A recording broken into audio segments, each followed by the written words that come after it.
నమస్తే welcome to Telugu రాజ్యం నేను మీరా అహ్మదాబాద్ ఎయిర్పోర్ట్లో ఎయిర్ ఇండియా ఫ్లైట్ క్రాష్ అయ్యి సుమారుగా 241 మందికి పైగా ప్రాణాలు కోల్పోవడం జరిగింది. ఓవరాల్గా ఈ ఘటన వెనక కారణాలేంటి, అసలు ఎగ్జాక్ట్గా ఏం జరిగింది అనే అంశం గురించి మనతో చర్చించడానికి సినీ మరియు రాజకీయ విశ్లేషకులు దాసి విజ్ఞాన్ గారు ఉన్నారు. ఆయన అడిగి తెలుసుకుందాం. అన్న నమస్తే. నమస్తే. అసలు ఎలా జరిగింది, అసలు ఎగ్జాక్ట్గా ఎంతమంది సడన్గా చనిపోవడం, దీని వెనక మీ యొక్క వర్షన్ ఏంటి? ఫస్ట్ ఆఫ్ ఆల్ 2 రోజుల నుంచి దీని గురించి చాలామంది మాట్లాడుతున్నారు కదా. Air India air India air India అని 1-10 సార్లు అనడం మానేయండి. ఎప్పుడైనా సరే ఏదన్నా విపత్తు జరిగినప్పుడు ఆ బ్రాండ్ వాల్యూని డ్యామేజ్ చేయడానికి చాలామంది చూస్తూ ఉంటారు. అట్లా ఉండకూడదు. ఫ్లైట్ క్రాష్ అయ్యింది, అది బోయింగ్ కంపెనీకి చెందిన విమానం. ఎయిర్ ఇండియా దాన్ని పర్చేస్ చేసుకున్నాడు, వాడు దాన్ని మ్యానుఫ్యాక్చర్ చేయాలి. సర్వీసెస్ చేసేవాడు Air India, he is not the manufacturer there. ఆ కంపెనీ ఓన్ అయినప్పటికీ కూడా ఇప్పుడు ఆ ప్రోడక్ట్లో సమ్ డిఫెక్ట్ ఉండింది. సో ఎవరైతే తయారు చేస్తున్నారో ఆ బోయింగ్ని మీరు నిందించాలి, కానీ ఎయిర్ ఇండియాని అనడం మానేయండి. నెంబర్ 1. నెక్స్ట్, పైలట్ లోపమో లేకపోతే సాంకేతికగా అంటే బాగా లేకున్నా సరే పర్లేదులే అని వెళ్ళిపోయారనుకోండి సిబ్బంది, అప్పుడు ఎయిర్ ఇండియా అని అనొచ్చు. అలా అయ్యిందా లేదా అనేది ఇంకా బ్లాక్ బాక్స్ నుంచి ఎవరికి సమాచారం రాలేదు. చాలామంది బ్లాక్ బాక్స్ నుంచి అదొచ్చింది ఇదొచ్చింది మొత్తం చెప్పేశారు అన్నట్టు వార్తలు వేస్తున్నారు, కానీ బ్లాక్ బాక్స్ని ఎప్పుడు ఎవరు కూడా రివీల్ చేయరు. ఇక్కడ చాలామందికి బ్లాక్ బాక్స్ అనే కాన్సెప్ట్ చాలామందికి తెలియదు, కొంచెం మీ మాటలో దీని గురించి వివరించండి. పైలట్ మాట్లాడే అంశాలన్నీ కూడా అందులో రికార్డ్ అవుతాయి. ఇప్పుడు 1000 డిగ్రీల ఉష్ణోగ్రతలో కూడా అది కాలదు. ఎప్పుడన్నా ప్లేన్ క్రాష్ సముద్రంలో అయినా, జనావాసాలపైన అయినా, అడవుల్లో అయినా, కొండగుట్టల మీద అయినా సరే ఫస్ట్ వెతికేది దాన్నే. అందులోనే వాళ్ళ మాటలు రికార్డ్ అయి ఉంటాయి. నెక్స్ట్, మేడే అంటున్నారు చాలామంది. అది మెయిడర్ యాక్చువల్లీ. ఇంకా అది ఇంకా నన్ను అంటే నా చేతులు దాటిపోయింది అని చెప్పే లాస్ట్ పదం. ఇంకంత మించి దానికంటే అవతల వాళ్ళు సహాయం చేసే లోపు కూడా ప్రమాదం జరిగిపోద్ది.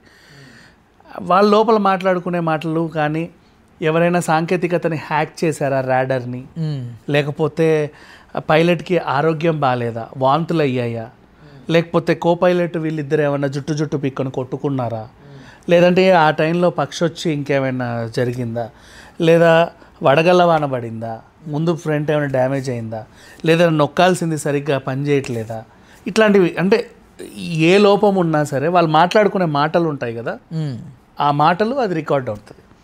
లేకపోతే వాడే జిహాద్ అని చెప్పి పేల్ చేశాడా, వి డోంట్ నో. లాస్ట్ మనకు దాని నుంచే అసలు ఏం జరిగిందనేది తెలుసుకుంటాం. సో దాన్ని టైటానియంతో తయారు చేస్తారు కాబట్టి అది అసలు కాలదు. టైటానియం అంటే మీ ఐఫోన్లో ఇప్పుడు వచ్చాయి ఇక కొత్త సిరీస్లో, సో దాంతో తయారు చేశారు. సో ఆ లెక్కన చూసుకుంటే మీ ఐఫోన్లు కూడా సేఫే, పేలవు.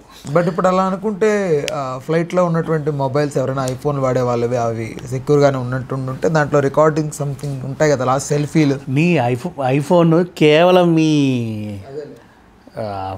బార్డర్ కవర్ మాత్రమే టైటానియం అయ్యా, ఫోన్ మొత్తం కాదు. అదేలే, అర్థమైందా? ఆ బ్లాక్ బాక్స్ మొత్తం అది టైటానియంతోనే ప్రతి పరికరం చేయబడింది. అంత మించేం లేదు. మీరు జస్ట్ కవర్ పూత అంటే 1 గ్రామ్ గోల్డ్ అంటారు చూడండి, ఆ పూత అది, అంత మించేం లేదు. అట్లయితే అలా ఇంకా చెప్పాలంటే నువ్వు అనేది మంచి క్వశ్చనే. కొంతమంది ఫోన్లలో దొరికాయి అండ్ వాళ్ళ లాస్ట్ తీసుకున్న వీడియోస్ కూడా బయటకు వచ్చాయి. అదే దట్స్ వై ఐయామ్ ఆస్కింగ్. అట్లా అని చెప్పేసి మరీ శ్రేయస్కరం అని నేను చెప్పాను, అంత మార్కులు ఇవ్వాల్సినంత అవసరం లేదు దానికి. సో కొంతమంది ఇప్పుడు పాపం ఆయన లాస్ట్ ఇలా తీసుకున్నాడు, ముందోళ్ళని చూపించాడు, వెనకోళ్ళని చూపించాడు, అది తెలిసిపోతుంది అదే టైంలో మంటలు వచ్చి ఏమైంది అనేది. సో అట్లాంటివి చూసాం, భయంకరమైన సిచ్యువేషన్స్. అండ్ ఇప్పుడు చూడు, ఫ్లైట్ క్రాష్ అయ్యింది సరే, అందులో ఉన్న వాళ్ళందరూ చనిపోతున్నారు, వాళ్ళకి తెలుసు కాలిపోతున్నారు. ఒక దగ్గర పడితే అక్కడ అనుకోకుండా ఇంకొంతమంది చనిపోవడం. ఇదేంటి, వీళ్ళు ఎందుకు వచ్చారు ఇక్కడికి? తినడానికి వచ్చారు, ఇక్కడ తినడానికి వచ్చారు. Medical college students. వాడు అక్కడ ఉంటాడు మొత్తం పగలంతా. ఆ టైంలో మాత్రం అక్కడికి తినడానికి వచ్చారు వాళ్ళందరూ. ఆ ప్లేస్లోనే తినాలి కాబట్టి ఒకటేసారి సమూహ మరణం. అసలు ఆ ప్లేస్లోనే వాళ్ళు తినాలి. ఒక దఫా అయిపోయింది, ఇంకో దఫా వచ్చి కూర్చుంది, ఈ దఫాకి జరగాల్సింది జరిగిపోయింది. నెక్స్ట్ వీళ్ళు కిడ్స్ కోసం అని చెప్పేసి ఎయిర్ ఇండియా వాళ్ళు ఒక ప్రోగ్రామ్ చేపట్టారు, ఎడ్యుకేషనల్ ప్రోగ్రామ్, ఏరోనాటికల్కి సంబంధించి ఎడ్యుకేషనల్ ప్రోగ్రామ్. దాని డిజైన్ ఎలా ఉందంటే బిల్డింగ్ అంటే ఆ ఫ్లైట్ ఇలా బిల్డింగ్లో నుంచి వచ్చినట్టుగా ఒక డిజైన్ ఏర్పాటు చేసి వాళ్ళు యాడ్ వేశారు. ఈరోజు నుంచే ఇది మొదలు, రేపటి నుంచి మొదలు, రండి పిల్లలందరూ, టికెట్ ఇంత, ఇట్లాంటి యాడ్.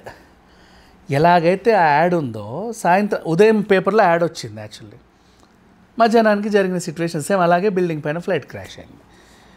ఇదొకటి. నెక్స్ట్ మళ్ళీ అంటే కోయిన్సిడెన్సెస్ చాలా ఉన్నాయి దీంట్లో. చూడండి, ఎక్స్ మినిస్టర్ది కూడా కార్ నెంబర్ 12 అని 1206 ఫ్లైట్ నెంబర్ 1206. మరి కానీ బేసిక్గా మినిస్టర్లు అంటే 1206 ఉండదు, 9999 4444 బాస్ ఇవేమో ఉంటాయి. కొంతమందికి అది ప్రియారిటైజ్ గా అలా పెట్టించుకోవాలి, మనం ఏంటో తెలియాలని కొంతమంది ఉంటారు. అది చాలా సింపుల్ నెంబర్. నార్మల్ గా నేను ఒక హ్యూమనే కదా, ఎందుకు దీనికి ఎంత అవసరం లేదు, బ్లైండ్ గా ఆర్టీఓ ఆఫీస్ ఇచ్చే నెంబర్ అది. అదే కొంతమందికి ఒక పిచ్చి ఉంటుంది, నాకు ఆ ఫ్యాన్సీ నెంబరే కావాలి, ఒకటే ఉండాలి, రెండే ఉండాలని ఇలా ఉంది. నెక్స్ట్ సీట్ నెంబర్ 11 ఏ విషయానికి వస్తే అది యాక్చువల్గా అది ఎక్కువ మంది ఎంచుకోరు, ఎందుకంటే దానికి విండో వ్యూ ఉండదు. ఇప్పుడు గంట జర్నీ అంటే పర్లేదులే, మనం కూర్చొనిసేపే వాళ్ళ ఎక్స్ప్లెనేషన్ ఇచ్చేలోపే ఫ్లైట్ కదులుతూ ఉంటుంది. వాళ్ళ ఉపోద్ఘాతం అయిన తర్వాత కొంచెం ఎగిరిన తర్వాత వీళ్ళ సర్దుడు ఉంటుంది, సార్ కొంచెం ముందుకి కొంచెం ముందుకు, అంటే మనం ఇట్లా కూర్చుంటే కొంచెం ప్రాబ్లం దానికి. సో ఇలా జరగండి అని ఇలా చెప్పి అటు వెళ్ళేలోపు తిరుబండారాలు తీసుకొచ్చేస్తారు, అది కావాలి ఇది కావాలి అంటాం. తర్వాత తిన్న తర్వాత ఏరుకునే లోపు ఫ్లైట్ అయిపోతుంది, ఇంకొచ్చేస్తుంది. సో ఈ గంట జర్నీలు మనకి ఎంతసేపు అయితే ఉంటాయో ఆ విండో వ్యూ పెద్దగా మనం పట్టించుకోం. లాంగ్ జర్నీ చేసే వాళ్ళకి ఏంటంటే అదో ఆనందం, అది అక్కడ ఉండాలి. అంటే సిటీ వస్తుంది అనేది తెలుస్తుంది, మనము పైకి వెళ్తున్నాం అనేది తెలుస్తాయి కాబట్టి. సో ఇంకా లేవు ఏ సీట్లు, నువ్వు సచ్చినట్టు ఇక్కడే చావాలి అనే వాళ్ళకు వచ్చే సీట్ అది బేసిక్గా, మనం ఎంచుకోవడానికి ఉండదు. సో తనకు వచ్చింది ఆ సీట్, అది ఎమర్జెన్సీ ఎగ్జిట్. అంటే నీకు విండో ఇచ్చినా వేస్ట్, ఎందుకు చెప్పనా, ఆ రెక్క అడ్డు ఉంటుంది నీకు. సో నువ్వు ఇట్లా చూసినా నీకు రెక్కే కనబడదు, అందుకే విండో ఉండదు అక్కడ, అనవసర ఖర్చు అని. అదొక ఎమర్జెన్సీ ఎగ్జిట్. ఆ సీట్ ఆయనకు రావడం, మదేంటో అంత బాగా బతకడం, అంటే ఒకడు ఉన్నాడు కాబట్టి తెలిసింది కనీసం ఏమైందని. అందుకే ప్రధానమంత్రియే దిగొచ్చాడు ఒక మాట కనుక్కోవడానికి. ఇప్పుడు మోడీ చూడండి, లాస్ట్ టైం కూడా మీకు కేరళ లైవ్ బ్లాక్ బాక్స్ అని అడిగితే లైవ్ బ్లాక్ బాక్స్ లేదు, ఇతర లైవ్ కాదు యాక్చువల్గా. అసలు ప్రమాదం ఏం జరిగిందో అందులో తెలుస్తుంది. అంటే ఓకే డిస్టెన్స్ ఉంటుంది కదా ఫ్రెండ్, ఈయన ఏం జరిగిందో చెప్తాడు, నా ముందు అందరు తగలబడ్డారండి అని మాత్రమే చెప్పగలడు. అసలు ఉంటుంది కదా పైలట్స్, రైట్? ఇప్పుడు ఎవరైతే ఉంటారో ముందు నుంచి వాళ్ళ స్పీకర్లో చెప్తారు కదా అలర్ట్ అండి అనేది అందరూ, కానీ ఇక్కడ అంత అవ్వలా, విత్ ఇన్ 30 సెకండ్స్లో కూలిపోయి. నువ్వు 625 ఫీట్కి వెళ్ళావు, మహా అయితే 100 అడుగులు వచ్చేసి 100 మీటర్లు 110 మీటర్లు అంతవరకే. ఇలా వెళ్ళగానే కూలిపోయింది ఒక ఎత్తు నుంచి చెప్పాలంటే. అంటే నువ్వు ప్రమాదాన్ని పసిగట్టి ఏదో అవుతుందని చెప్పి మిగతా వాళ్ళని అలర్ట్ చేయడానికి కూడా నీకు 2 minutes పడుతుంది, ఇక్కడ అంతసేపు తీసుకోవాలా. ఫ్లైట్ చేసినా ఏం చేయగలుగుతారులే పాపం, వాళ్ళు అప్పటికప్పుడు ఫ్లైట్ వేస్తారు, అది అయిపోయింది. సో ఇతను కాక్పిట్లో ఏం జరిగింది అనేది మనకు ఆ డబ్బా ద్వారా తెలిసే అవకాశం అయితే ఉంది. ఇంకా కోఇన్సిడెన్స్ల గురించి మాట్లాడుకుంటే, ఒక అమ్మాయి అసలు వాళ్ళు కఠినంగా చేశారా ఏంటో తెలియదు. కొన్ని సందర్భాలు ఏంటంటే, మేము ఒక 15 నిమిషాలు లేట్ అయినా పైనుంచి దిగొస్తారు డొమెస్టిక్ ఫ్లైట్లకే, పైనుంచి దిగొచ్చి మీరేనా 3 టికెట్లు అంటే మేమేమి రండి అని చెప్పి అంతమంది ఉన్నా కూడా పక్క నుంచి గబగబా తీసుకెళ్ళిపోతారు. ఏది మన తిరుమల లైన్లో విఐపి వాళ్ళు గబగబా వెళ్ళిపోతూ ఉంటారు చూడు పక్క నుంచి, అలాంటి రూట్లో గబగబా తీసుకెళ్ళి ఎక్కిచ్చేస్తారు దగ్గరుండి, కొంచెం లేట్ అయినా సరే. ఇక్కడ 8 నిమిషాలు లేట్ అయింది అమ్మాయికి. అసలు చాలా కర్కశంగా చెప్పేసింది, no you are not allowed, gates were closed అని చెప్పింది. ఆ పిల్ల అరే నేను వెళ్ళలేకపోయానని ఒక ఫోన్ మాట్లాడి పెట్టేలోపే విధ్వంసం. అంటే అంతసేపే జరిగింది, పెద్ద గ్యాప్ కూడా అవ్వాల. మన సెలబ్రిటీలు కూడా, మంచు లక్ష్మి కూడా నేను వెళ్ళుండాల్సింది వెళ్ళలేకపోయానని, అండ్ చిరంజీవికి సంబంధించి నాగబాబు ఏదో ట్వీట్ పెట్టాడు, ఇదే ఫ్లైట్ అంటారు, అది ఎప్పటిదో యాక్చువల్గా చెప్పాలి అంటే లాంగ్ బ్యాక్ది, ఇప్పుడు ట్రెండ్ అవుతుంది. సరే, అయితే చాలామంది కూడా వాళ్ళు కొంతమంది బాధితుల గురించి చెప్తున్నప్పుడు నిజంగా హృదయాలు కలిచివే, అంటే ఇది 3 పిల్లలు ఉండడం, లండన్ డాక్టర్ సెటిల్ అవుదామని, ఇలా చాలామంది దీంట్లో ప్రతి ఒక్కరికి స్టోరీ ఉంటుంది. ఇప్పుడు ఒక బ్రదర్ అండ్ సిస్టర్ వెళ్ళారు, వాళ్ళు విహారయాత్రకి వెళ్ళారు. అంతెందుకు విశ్వాస్ బ్రతుకున్న విశ్వాస్ కూడా వాళ్ళ తమ్ముడితో వచ్చాడు. ఆ తమ్ముడు ఏంటంటే నాకు ఈ దరిద్రపు సీట్ వద్దు, నేను విండో వ్యూ తీసుకుంటా అని రిక్వెస్ట్ చేసి అక్కడెక్కడికో వేరే సీట్కి వెళ్ళాడు. అది జరిగింది యాక్చువల్లీ. నాకు అది ఆ వ్యూ కావాలని. లేదంటే ఇక్కడే ఉండేవాడు. ఇప్పుడు 11A పక్కనే 11Bలో తను కూర్చునేవాడు. ఆ 3 అంతే కదా, 3 సీట్లు అంతే. 3 సీట్లకి నీ విండో వ్యూ ఉండదు, ఇటు కూడా ఉండదు, నీకు రెక్కలు అడ్డు వస్తాయి. ఎమర్జెన్సీ ఎగ్జిట్ అన్నింటికి పెట్టగలిగితే. అంటే ఇక్కడ ఇంకొకటి ఏంటంటే, మొన్న ఈ మధ్యకాలంలో మొబైల్లో చూసాం, ఫ్లైట్ వెళ్తూ ఉంటే ఏదైనా ప్రమాదం జరిగింది అనుకోండి, హెడ్ మాత్రం ముందుకెళ్ళిపోయి ఆ మిగతా పార్ట్ ఉంటుంది, సీటింగ్ పార్ట్, అది ఇలా ఏదో 2 పారాషూట్లతో ఉండి ఇలా డౌన్ అవుతుంది. అది చూసినప్పుడు అనిపించింది, ఒరే ఇది నిజంగా ప్రాక్టికల్గా వర్కౌట్ అయితే మాత్రం బ్రతుకుతారా చాలా మంది ప్రాణాలని అనిపించింది. మరి అది కొత్తగా మొన్న ఇంప్లిమెంట్ చేద్దాం అనుకున్నారు. సీట్స్ ఎలా ఉంటాయంటే పైనుంచి ఇలా కట్టేస్తాను నేను, అలాగే కూర్చుంటాం, ఏదో రోప్ వేలో వెళ్తున్నట్టుగా ఉంటుంది. కింద కూర్చోం మన సీట్స్, కింద లగేజ్ యాజ్ యూజువల్గా ఉంటుంది. ప్లేన్ హాఫ్ డివైడ్ ఉంటుంది ఎప్పుడైనా, కింది పార్ట్లో మన లగేజ్లు అన్నీ ఉంటాయి, పై హాఫ్లోనే మనం కూర్చుంటాం బేసిక్గా. అట్లా ఉన్నప్పుడు పైనుంచి ఇట్లా కట్టేస్తారు. ఒకవేళ నిజం ప్రమాదం జరిగింది అనుకో, నువ్వు అన్నట్టు అవన్నీ ఓపెన్ అయిపోయి వాళ్ళు అలా సేఫ్ ల్యాండ్ అవుతారు. ఇక్కడ కూడా సేఫ్టీ మెజర్స్ ఉంటాయి, వాళ్ళు చెప్తారు. చాలామంది ఇంకోటి చెప్పాలి, సందర్భం వచ్చింది కాబట్టి, ఎక్కి కూర్చున్న తర్వాత వాళ్ళు చెప్పేది వినరు. వినండి, 1-4 సార్లు వాళ్ళు కూడా ఈ మధ్య శ్రద్ధ పెట్టి చెప్పట్లేదు. కొంతమంది బాగా పద్ధతిగా చెప్తారు, అంటే చెప్పిందే చెప్పడం, వీళ్ళకి కూడా వినిందే వినడం అన్నట్టుగా కాకుండా పద్ధతిగా చెప్తారు. 2 డోర్లు అటు ఉన్నాయి, 2 డోర్లు ఇక్కడ ఉన్నాయి, 2 డోర్లు ఇక్కడ ఉన్నాయి, మీకు ఏమైనా ఎమర్జెన్సీ సిచ్యువేషన్లో ఇది తీసుకోండి, ఇలా పెట్టుకోండి, ఇక్కడ లాక్ చేసుకోండి, ఇది విజిల్ ఇలా ఊదండి, ఇవన్నీ ఉంటాయి. ప్రతి ఒక్కరూ చెప్తారు సేఫ్టీ మెజర్స్. ప్రతి ఫ్లైట్ ప్రతి జర్నీకి సేఫ్టీ మెజర్స్ చెప్తారు. చాలామంది ఏంటంటే వాగుతారులే, మనం ఎన్ని చూడలేదు అంటే, ఏదో ఓ టైప్ ఆఫ్ రిచ్నెస్ చూపించుకోవడానికి అని చెప్పి వినరు. వినాలి, ప్రతిసారి వినాలి. మాకు తెలుసులే ఎప్పుడుంటే గోవాలనుకున్నాడు అంటే ప్రతిసారి విను, తప్పే ఉంది. ఎవరు వద్దన్నారు నిన్ను? నాకు భయం వేసే ఫ్లైట్ ఏంటంటే ఇప్పుడు లేదా సర్వీస్, గో ఎయిర్ అని ఒకటి వచ్చింది. నిజంగా గో ఎయిరే అది. గో ఎయిర్ అంటే ఏంటిది అనేది ఆ ఫ్లైట్, ఆ కంపెనీ ఇప్పుడు లేదులే. అదేంటంటే కింద అది ఏంటిది, మనం ఏదో సాగతీసి ఇట్లా అంటుంటే ఒక సౌండ్ వస్తుంది చూడు, చిచ్చు సౌండ్ వచ్చేది బాగా, టేక్ ఆఫ్కి ల్యాండింగ్కి. భయం వేసేది. సమ్ టైమ్స్ ఇండిగో అట్లాంటి వేషాలు వేసేది ఈ మధ్య వేయట్లా. ఇండియా వాళ్ళకి మర్యాద ఉండదు అంతే కొంచెం, అంటే బాగా గర్వంతో చెప్తూ ఉంటారు, అది చాలామందికి నచ్చదు, వాళ్ళది అదే కంప్లైంట్. ఇక ఎయిర్ ఇండియా గురించి మాట్లాడుకుంటే, ఇది చాలా చేతులు మారి ఇప్పుడు ప్రైవేట్కి వచ్చింది. ఇప్పుడు ప్రైవేట్కి వచ్చింది కాబట్టి అన్నిసార్లు అంటున్నారు, ఒకవేళ అది ప్రభుత్వం నడిపేది అయి ఉంటే ఇంతకు ముందులాగా ఇండియన్ గవర్నమెంట్ ఒక బొమ్మ ఉండేది, ఒక అంకుల్ బొమ్మ, ఇట్లా బాగుంటుంది ఆ రౌండ్ బొమ్మ, ఎయిర్ ఇండియా సింబల్ అది. ఇప్పటికీ అదే ఉంటే ఏమని అనేవాళ్ళు, అసలు గవర్నమెంట్ని ఎంత దారుణంగా నిందించేవాళ్ళు చూడాలి. అప్పటి నుంచే కదా ఇప్పటి వరకు వచ్చింది అది. ఇప్పుడు ఏదో కొత్తగా మ్యానుఫ్యాక్చర్ అయింది కాదు కదా, ఆ గవర్నమెంట్ ఆ టైం నుంచి ఉన్నవి ఇన్ని ఫ్లైట్లు. అయితే బోయింగ్ సంస్థ నుంచి మీరు తీసుకుంటారు, ప్రతిదానికి ఒక ఎక్స్పైరీ డేట్ ఉంటుంది, ఇవ్వండి. బయట రెస్టారెంట్స్కి చాలా మంది ఇది ఇండియన్ ఫ్లైట్ అనుకుంటారు, ఇండియన్ ఫ్లైట్ కాదు కదా, కాదు యుఎస్ బోయింగ్ కంపెనీ తయారు చేసినటువంటి ఫ్లైట్ అది, మీరు వాళ్ళని అనండి అంతే. దీని అంటే ఎయిర్ ఇండియా అనడం మానేసేయాలి. అండ్ నెక్స్ట్, ఈ ప్రమాదం అంతా ఒక ఎత్తు అయితే, ఆస్ట్రో షర్మిస్టా అనే అమ్మాయి డిసెంబర్లో దీని గురించి చెప్పింది, త్వరలో ఫ్లైట్ యాక్సిడెంట్స్ జరగబోతాయండి. నీ క్యాలిక్యులేషన్ ఏంటి అంటే, యాక్చువల్గా మొన్న ఏమో షష్టగ్రహ కూటమి వల్ల అక్కడ తుఫాను ఎర్త్క్వేక్ వచ్చింది అన్నాం కదా. ఇప్పుడు అమావాస్యకి పౌర్ణమికి సముద్రంలో అలలు ఆటుపోట్లు ఉంటాయి అనే విషయం తెలుసు కదా. పైన ఏంటంటే కూడా ఈ సోలార్ సిస్టంలో ఒక ప్లానెట్ దగ్గరకు వచ్చే టైంలో కూడా కొన్ని వేవ్స్, రేడియేషన్స్ ఉంటాయి. కొన్ని ఆస్ట్రాయిడ్స్ పాస్ అయ్యేటప్పుడైనా, కొన్ని సందర్భాలు అయితే ఈ ఆస్ట్రాలజర్స్కి ఎలా తెలుస్తుంది అంటే, ఆ గ్రహాలు ఎప్పుడు దగ్గరకు వస్తాయో చూస్తూ ఉంటారు. ఆ టైంలో ఏమైనా విపత్తులు సంభవించవచ్చు, జాగ్రత్త అని చెప్తారు. ఇన్ కేస్ అంటే అయ్యే ఛాన్స్ ఉంటుంది, సైంటిఫికల్లీ ప్రూవెన్. నెక్స్ట్ గాల్లో కూడా ఇప్పుడు ఆ టైంలో, ఇప్పుడు సముద్రం అలల పోటుతో ఉంది, మత్స్యకారులు వేటకెళ్ళకండి అని చెప్తారు హ్యాపీగా. ఎయిర్లైన్స్ కూడా ఈ ఫ్లైట్లని పంపకండి అని ఎవరు చెప్పరు. దే విల్ గో హ్యాపీగా. ఆ టైంలో వెళ్ళినప్పుడు ఏమైనా చిన్న వేవ్స్కి సంబంధం లేకుండా ప్రమాదాలు జరిగే అవకాశం ఉందని వాళ్ళు చెబుతారు. బట్ ఇప్పుడు దీనికి దానికి సంబంధం లేదు, ఎందుకంటే ఇది నువ్వు అనుకున్నంత ఎత్తుకి వెళ్ళాల. ఇంకా సముద్ర మట్టం నుంచి 35,000 అడుగుల్లోనో 40,000 అడుగుల్లోనో నువ్వు లేవు బేసిక్గా. ఎక్కడికో ఇక్కడే జస్ట్ అలా ఎగిరి పడింది. అదే. సో దానికి ఈ ఆస్ట్రాలజీ పనికి రాదు బేసికల్లీ. అంటే మేబీ వీళ్ళు చెప్పినట్టు ఆ కూటంలో ఇంకేమైనా జరిగే అవకాశం ఉందో వీ డోంట్ నో.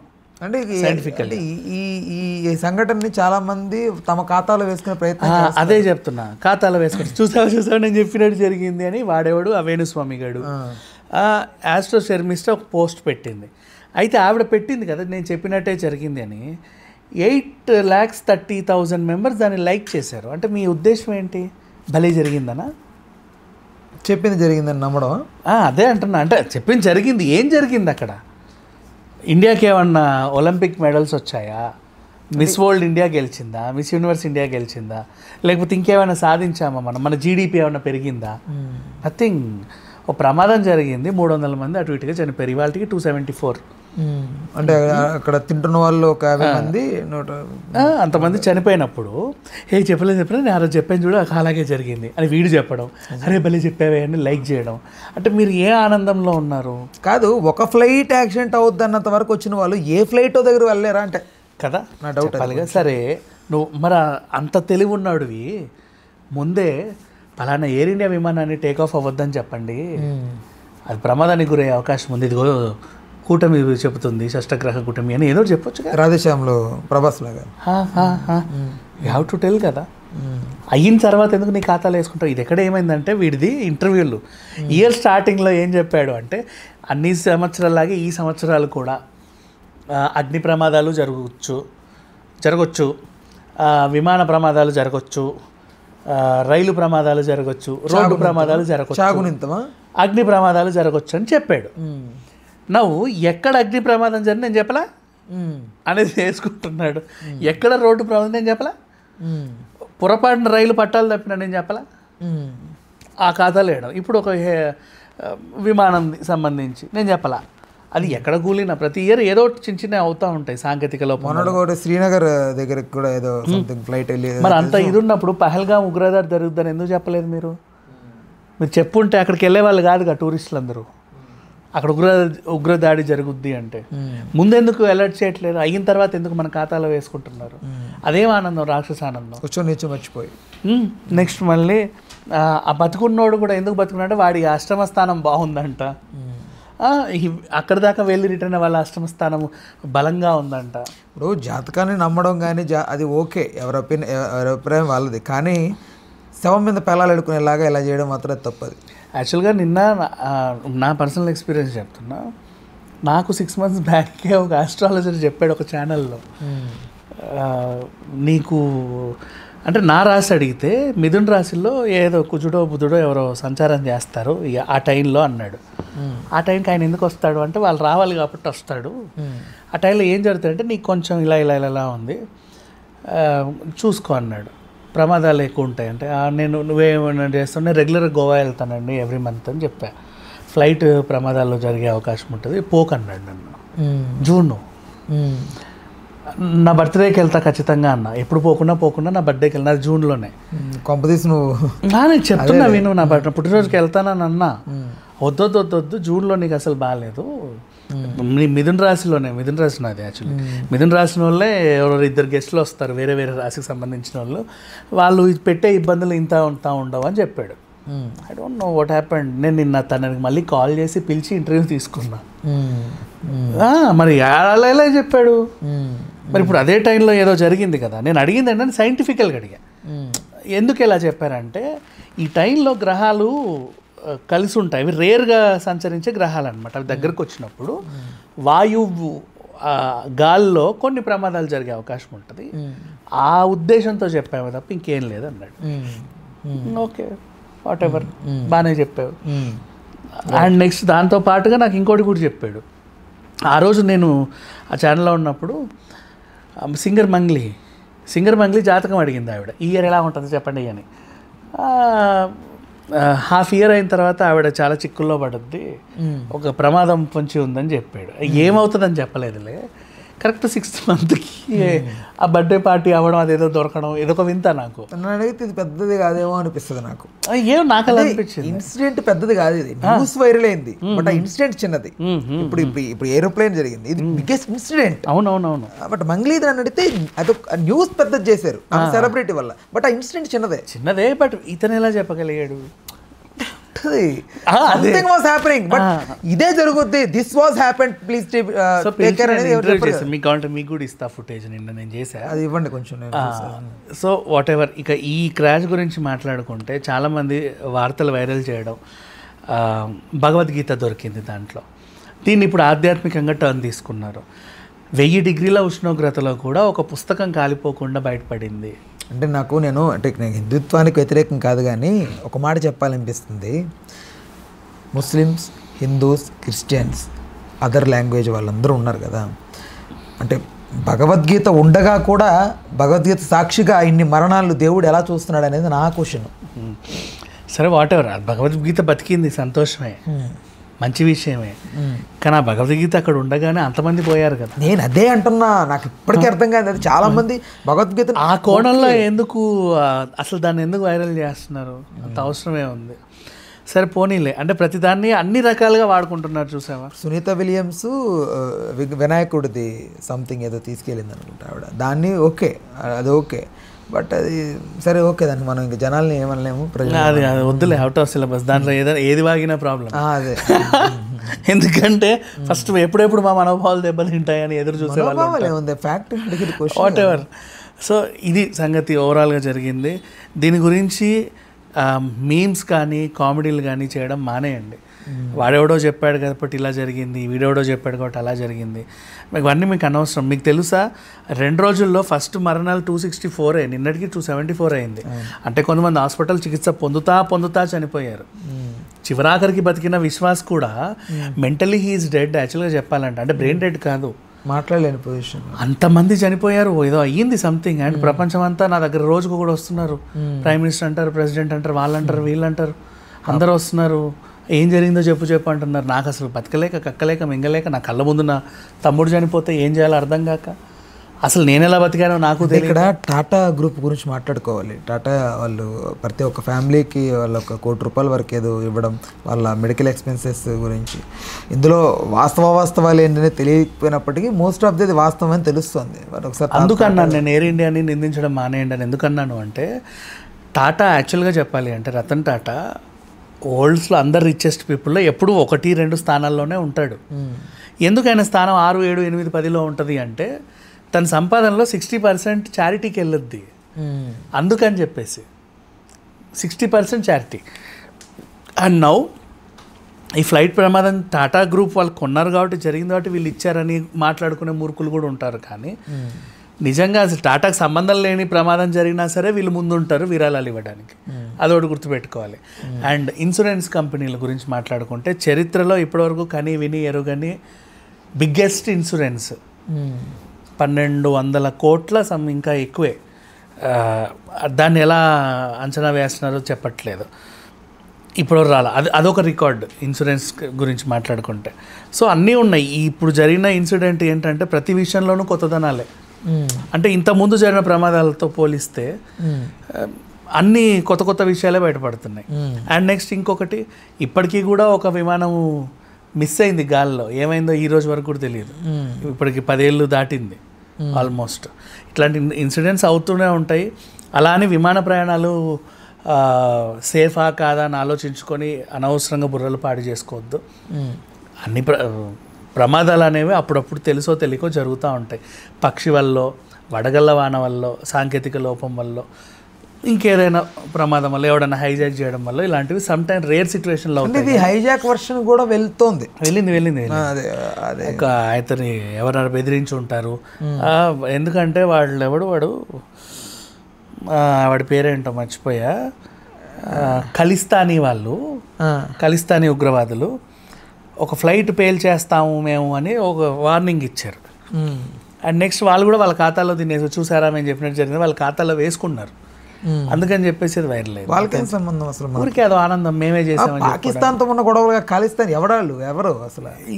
ఏదో ఉగ్రవాదులు. మనకు ఉగ్రవాద సంస్థలకి ఏం కొదవ లేదు, బోల్డ్ అన్నీ ఉన్నాయి చెప్పుకుంటే కనుక, ఎన్నో ఉన్నాయి ఉగ్రవాద. అంతెందుకు దేశంలో కూడా కళ్ళు మూసుకొని కూడా స్లీపర్ సెల్స్ కూడా ఉన్నారు ఎక్కడెక్కడెక్కడ.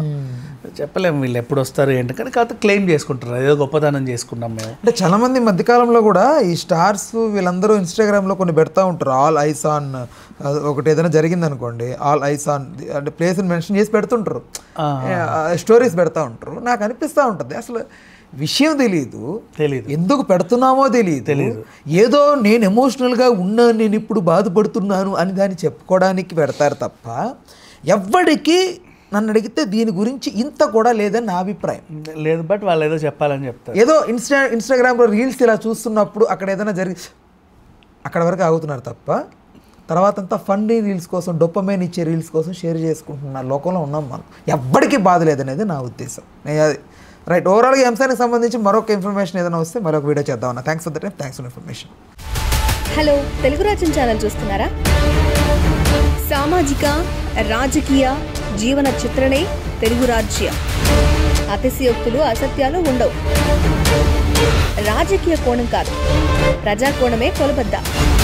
తెలుగు రాజ్యం వీక్షణ మీ ఉత్తమ అభిరుచికి నిదర్శనం.